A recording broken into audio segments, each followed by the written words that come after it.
Hey, Tom here, FlipAnythingUSA. So on my blog, I share how I made my fortune in real estate. Starting at 19, millionaire by 28, made tens of millions since. And I've got to wrote a book, Wake Up and Smell the Real Estate. It's been a bestseller on Amazon and Kindle. Since then, I have been mentoring by popular demand. I raised the price yesterday and I got more orders after I raised the price than I did when I announced it initially. So look, the people that are talking about it will tell you that I'm the real deal. I've been buying property for 39 years. Hard for me to believe, but it's because I started so young. So I've bought land, commercial buildings, office buildings, industrial buildings, apartment buildings, houses, duplexes, large acreage, small individual lots, many of them. And so I've done a lot of stuff that everybody can do. Everybody can do. I know you can do it because I've done it. But so today I'm running around. I'm also a landlord. I have about 130,000 square feet of rentals. And that's kind of, I keep an eye on all that stuff. I have a full-time manager and I have outside managers that work for me that are independent of me that handle other properties that I own. I've got an assistant, Nellie. You'll see her in a little bit. Watch this and see what you think. All right, Tom here. So look, it's always good, like I say, you got to take care of your tenants. This is the first day my tenants just got in, so they're moved in. So you can already see they're dropping furniture.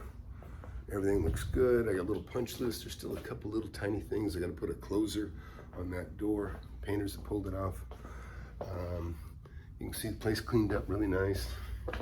Great tenants. They do a great job. They're really good. They take beautiful care of their property. I didn't want to lose these tenants. Look at their snack room. Very pretty, all organized and clean. They're really meticulous. Really, really good looking property. And yeah, all looks good in here. Okay, no, we're good. And I got to put doorknobs on those doors. They don't have what we call a finger pull. A lot of doors have a finger pull edge where you can open it. The European style, they don't really allow for it, except on the top edge, but those were too tight. So you can see they already got a beautiful conference table in here. Everything looks awesome. And it's all furnished well. And you've got a... Yeah, that's fine. You got clothes. Looks pretty. There's one for you. Yeah, because they'll roll. Yeah, all in all, looks really good.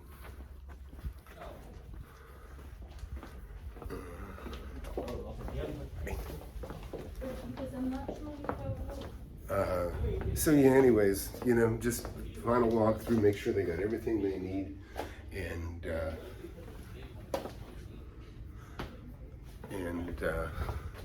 like just little minor things. Like I said, knobs on the cabinets.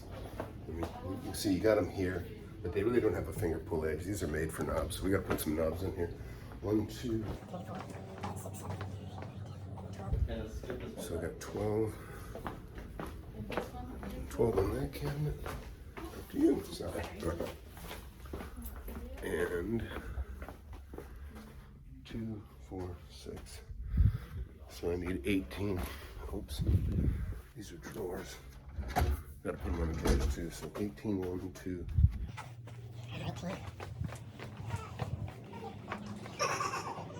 I'll get a couple extra. 22.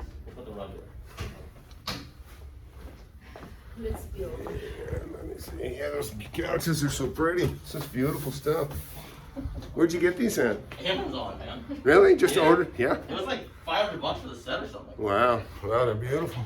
I like it. All right, on the road again. Like I always explain about my real estate barbells, right? I'm at my the one nearest my home now, and I've got a mix of a lot of things. I'm a little bit in between the two right now. We're going to head back to what I call the home part of my barbell, and this tenant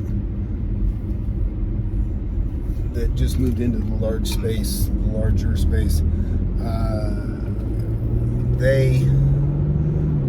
This is the place they left. Well, I've already got it rented for somebody else to expand into. Nellie, my manager, she probably already did a walkthrough with the new tenant. And now I need to just check on it, just double check. Everything looks clean. Like I said, this is the tenant. You saw immaculately beautiful that place was. I mean, that's a good looking office. They care about everything, new furniture, everything they did. And the place they left looked just as great. So we're gonna go check on that next. Taking care of your tenants like customers, I can't emphasize that enough. And listen, I've been lazy, I've had bad days, and it's not always easy. You know, you're sitting down, you're about to eat dinner, and then all of a sudden, you know, and I have a crew that takes care of this stuff. But sometimes, usually a Friday night, you know, or a Saturday late evening, I'm the guy that can get there quickest, and I go. I don't let them suffer just because I don't have somebody that, you know, lives a half hour away and is willing to come do it for work and that sort of thing. But I just go take care of it, and that can be a flood, that can be all kinds of different things that can happen. But right now, I'm just interested in making sure. Ooh, I just remembered something else. And by the way, this is a property I actually built this place. Hard to believe, but it's been 18 years ago I built this place. This is like a 16,000 square foot office building, and actually I used to own that place across the street. I sold that, and I still have not a house in that neighborhood. But so let's go do a walkthrough and check this thing out. All right, I'm at my next stop here. I got a combination lock, which I love. And this is the space that my former tenants from this deal just moved out. And they warned me there'd be holes in the wall. So I gotta address these holes. And because the other tenant didn't go right there. I didn't see that. I'm trying to tell it's in here. It looks like a pinboard. But it looks super clean. You know, this is cool. You know, it's like you're being in the trees. A lot of people like this office because you feel like you're in the trees. If you look, you kind of are in the trees. Anyways, this is a nice space. Yeah, I had my office in here, but Actually, this is funny. So check this out. It reminds me. This was my office right here, one time. And then in here, I got like a little bar, or snack bar. But I used to keep my kids in here. I'd have I have 4 kids, but I had my kids in here at varying ages. This would be like their playroom. We had some coloring books. So this would be their playpen, and this was my office right here. Been a long time since I've been here, actually. But it was pretty cool. Actually, I forgot I actually have the shower too. Yeah, it was a pretty cool office because I had a shower. And a little closet there, and like I said, little refrigerator. It was handy. So I can see, like on this, I have way more holes than I expected. But there's like, if you can see, there's little stuff like this. Probably little pictures, and you know, that tenant would do a lot of little things on the wall. But I can see right now we definitely got some patching and painting to do. so I will have to reassure my tenant that I'll take care of that. And again, like I said, this guy had big stain or something, some big picture. A lot of holes. So that will, one of my notes, things to take care of. Shut the lights off. The AC is blowing really cool, so I know the air conditioner is doing well. And I guess I'll just let that keep blowing cold. It makes the tenants feel better too. When it's a hot summer day, walk in and you're freezing, that's good. It makes them feel good. The air conditioner works plenty well. So anyways, that's it. Back to the car, check the text. All right, so I'm back at the new move-in. We had to take care of a couple little things. We got a closer on the door. Like I said, those can be a real hazard. If you don't have that on there, it can be a finger shear. So always worry about that. We're having a little issue with hot water too right now. And I've had these running a while. I'm not sure why. You can see I got the handles going opposing directions. Well, that's getting warm. Hot and warm wet. Alright, so we have hot water. I think it's just got a long way to travel. That's the problem. So what I was going to say is, you always take care of your tenants. If their tenants are customers, always, just treat everything like it's important. And these guys moving in the first day, we got all new furniture, everything's cool, and of course, we want to make as little mess as possible and get out of here as fast as possible. And we got a couple other little things, just a couple blemishes and some touch-up paint things we'll take care of too. But yeah, these guys are great. They always do a great job. The previous office she'd been into for a long time with me, she just took such great care of it that I didn't want to lose this tenant for any reason at all. And we do actually put on that whole facade you see up there too. Always treat your tenants like customers, because that's what they are. They're very important customers. All right, on the road again. Like I always explain about my real estate barbells, right? I'm at my one nearest my home now, and I've got a mix of a lot of things. A little bit in between the two right now. We're going to head back to what I call the home part of my barbell, and this tenant that just moved into the larger space,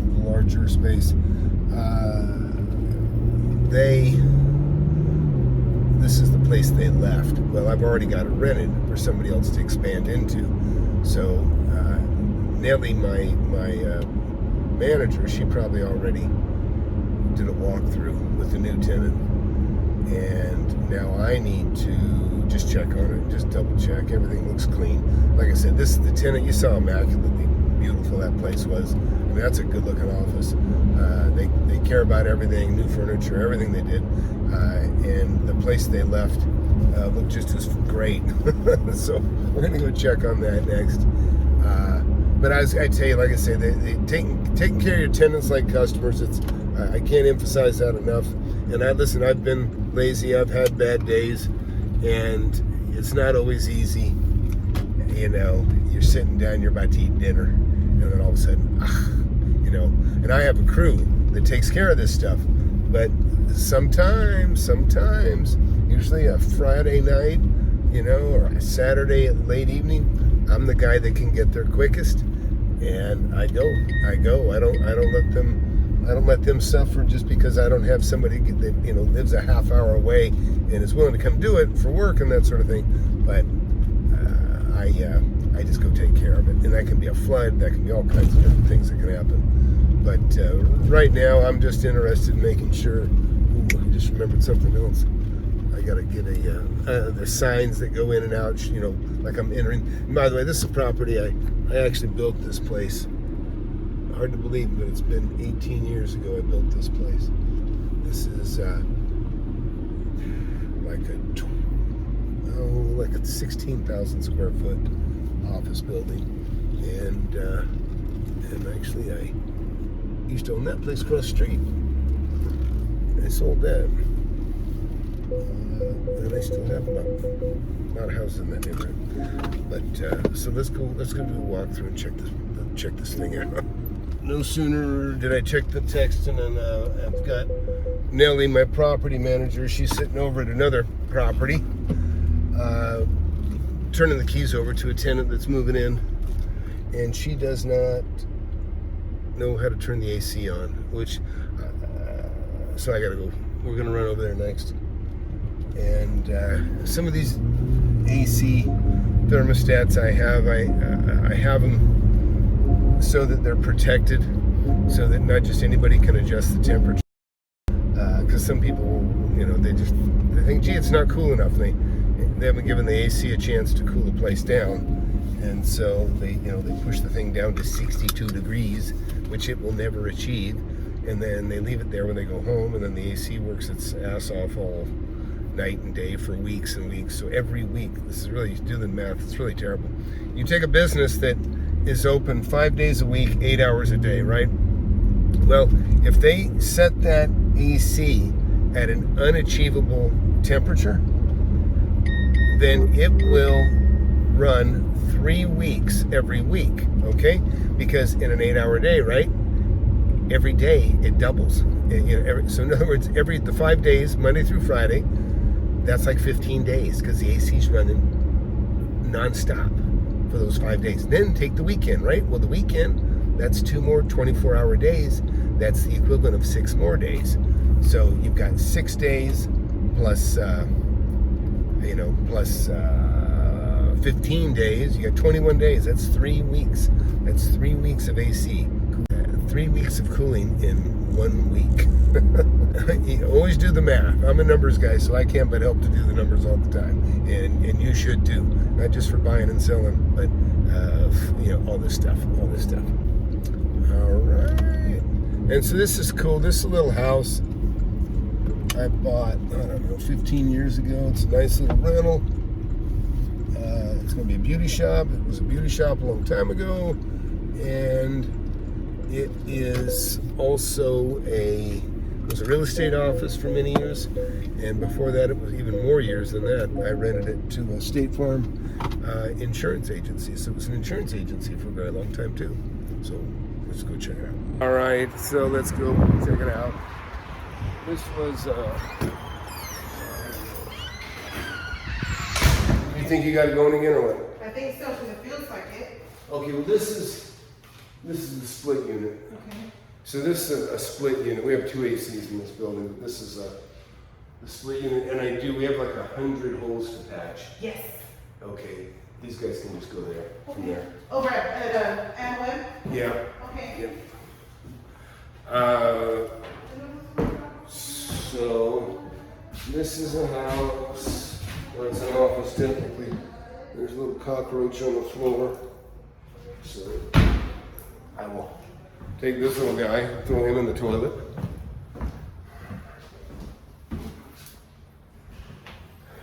Yeah, that happens. Places sit empty, the cockroaches come out. Another one.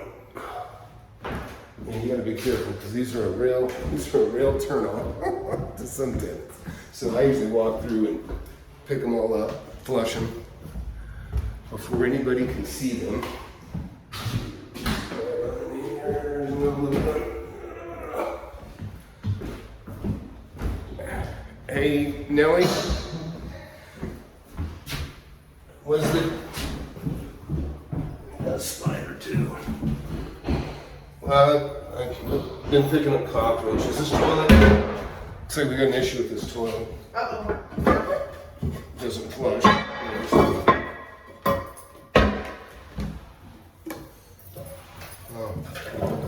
Oh, it does. Is it just a handle? There's just a little stuck. I think it's okay. You just gotta push it sideways.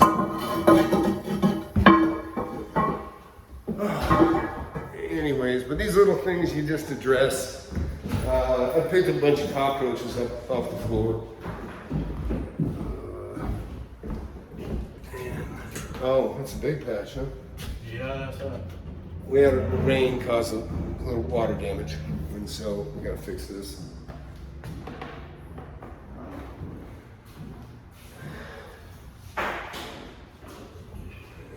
Anyways, other than that, this place looks ready to go. Did you get the other AC going? Yes. Oh, it works too. So just. That was working too, yeah. All right, cool.